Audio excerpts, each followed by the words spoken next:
Here I am, in the place to be. Mr. K&B, you can't fuck with me.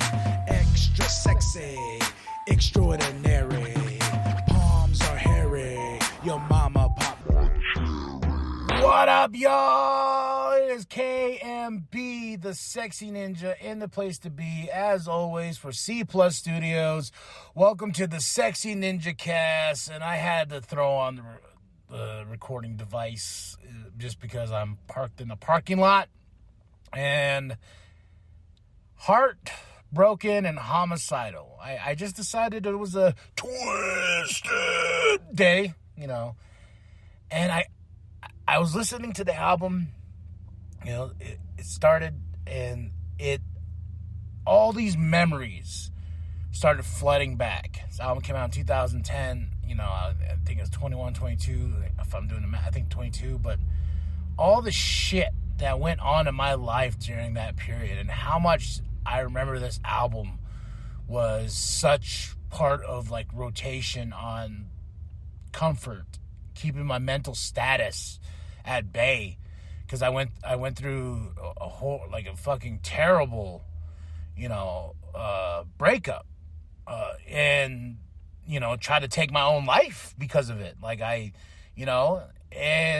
but I just remember this was one of those albums that I put on, and I haven't listened to this album in a minute, because I've been listening to so much other stuff, you know, new stuff that's coming out, you know, and I put this album on, you know, and all of a sudden I got this wave of memories and anxiety and everything I went through at that time, and when I thought I was in love, you know, and I couldn't, you know, I couldn't fathom the idea of not being with that person, and, you know, going crazy, losing my shit. And this album was like a hard stamp, like, soundtrack to my life, you know, and every song on this album, you know, it takes me, like, you know, like PSA, Circles,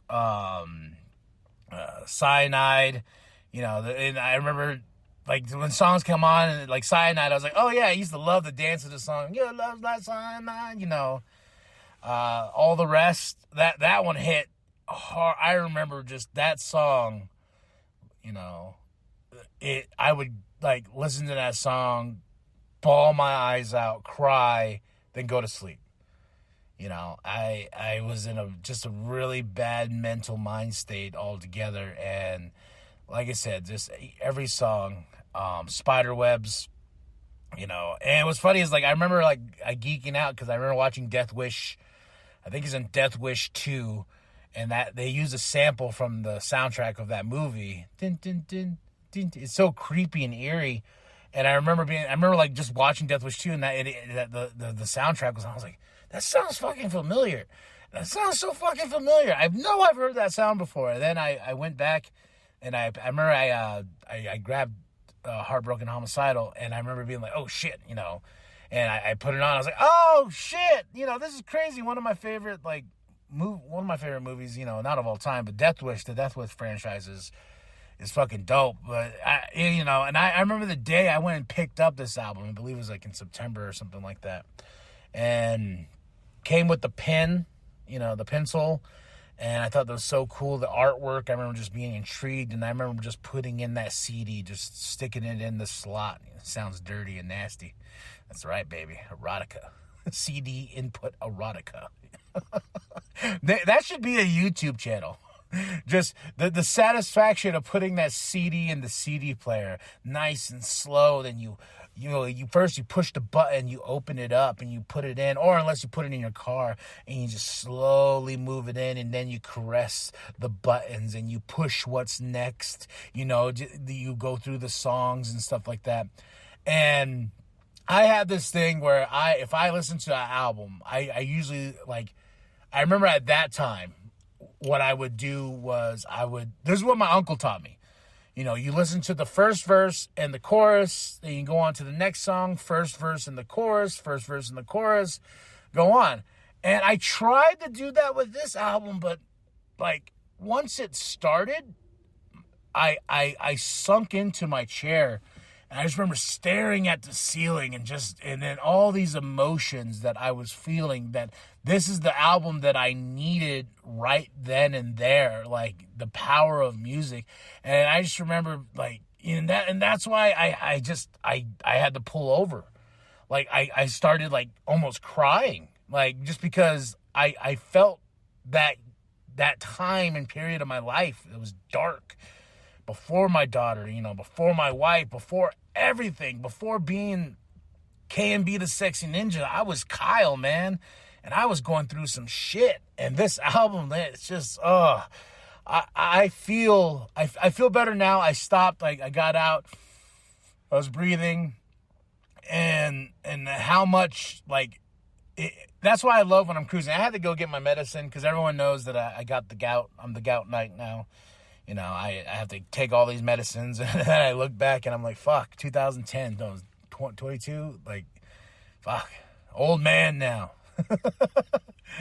Yeah, I just had to pull over real quick because, like, every song means something. Circles, and that rock sound to this album. And then I remember the artwork is just so dope, and that pencil, you could write inside the booklet, with that, and I was so like, no one's touching it, I remember, I think I bought 2 copies, one to just put to the side and one just to bump all the time. And I had this binder, this CD binder, like, it had, the first binder had ICP and Twiztid. That's all that was in there. Then the second binder was like Blaze and ABK, Dark Lotus, Cottonmouth Kings and whatnot. But I had these 2 specific black binders full of CDs. I still have them. To this day. I got to figure out where they're at. I think they're in the storage somewhere. And now my brain is like, man, I want to go grab that album and look through that booklet again, just because, like, Heartbroken Homicidal, just, oh God,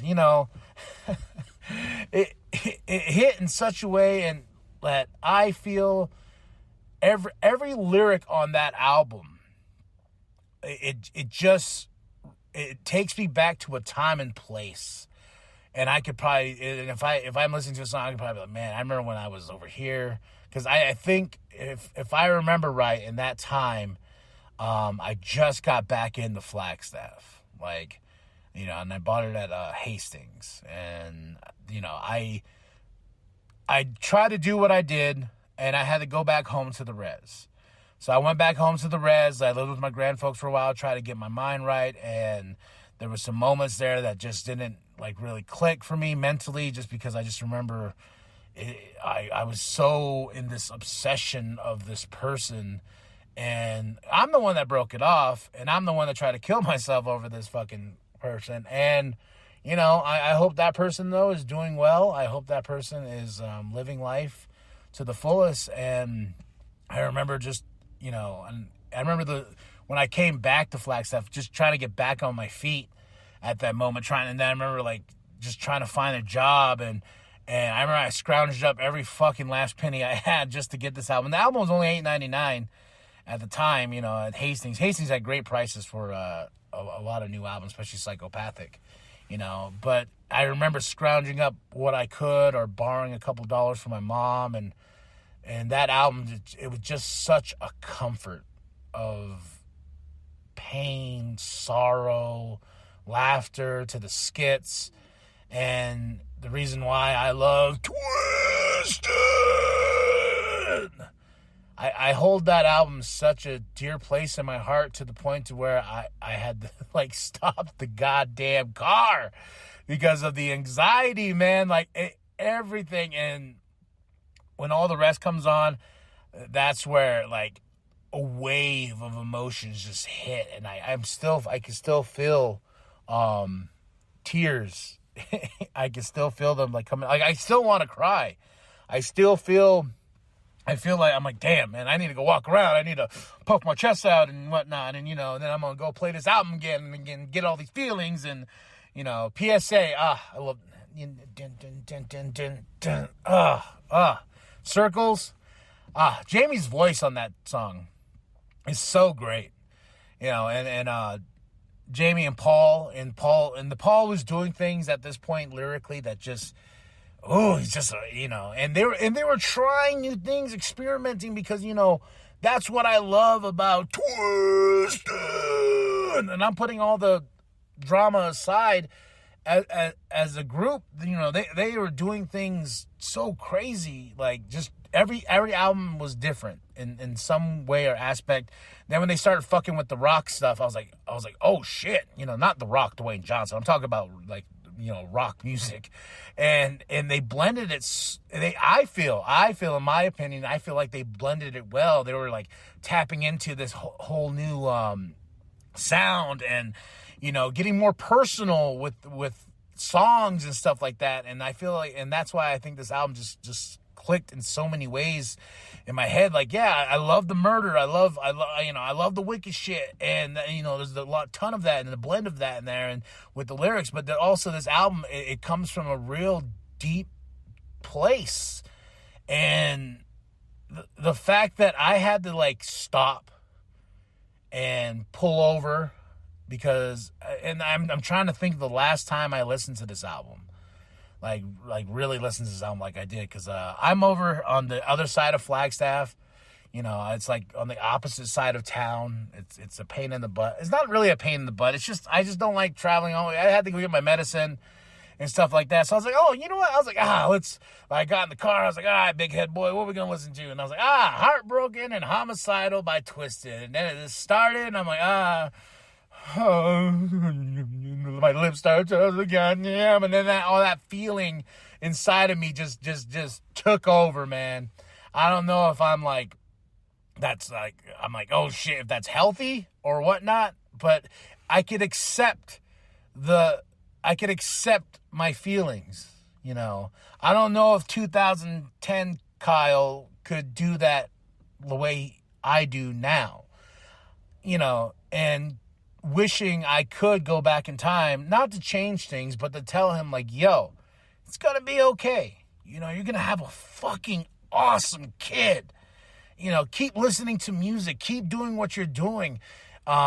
Just stay on the path you are walking, because we're all in a space, and there's space for a reason. But I know there's some people in their space that don't want to be in the space because maybe they're living outside a store. Maybe they're, not outside a store, but, living on the streets and stuff like that. I wish I had more money than fucking God, because I would like spread that love around, and looking at 2010 Kyle and the music that was really vibing at that time, just grabbing a hold of me, and how this album was so important. It's like the chapter of a life that I'm glad that is closed, because I don't think you should give someone that power to take over your mind, body, and soul. And that's what I did.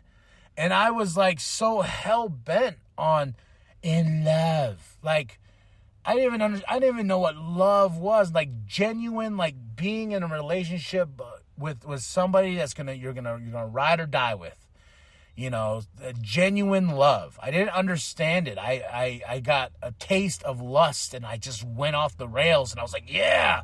And Heartbroken and Homicidal reminded me of that. It reminded me that I don't need to hold on.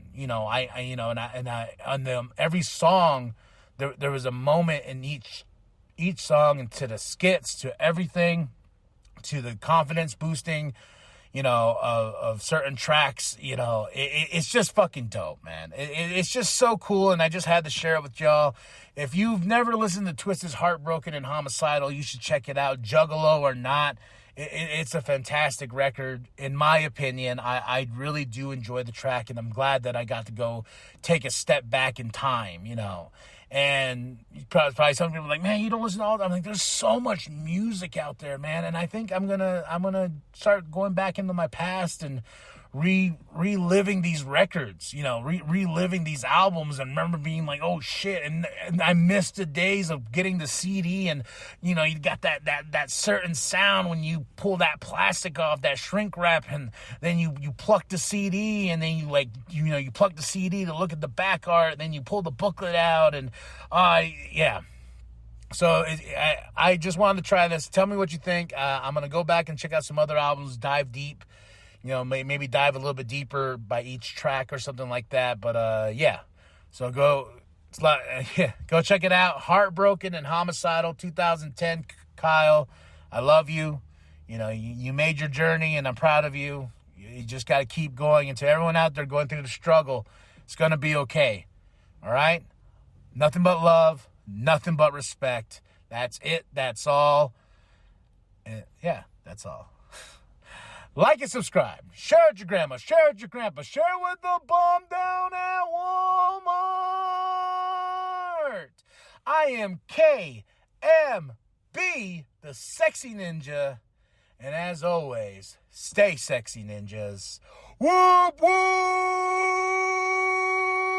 Welcome to the wicked shit.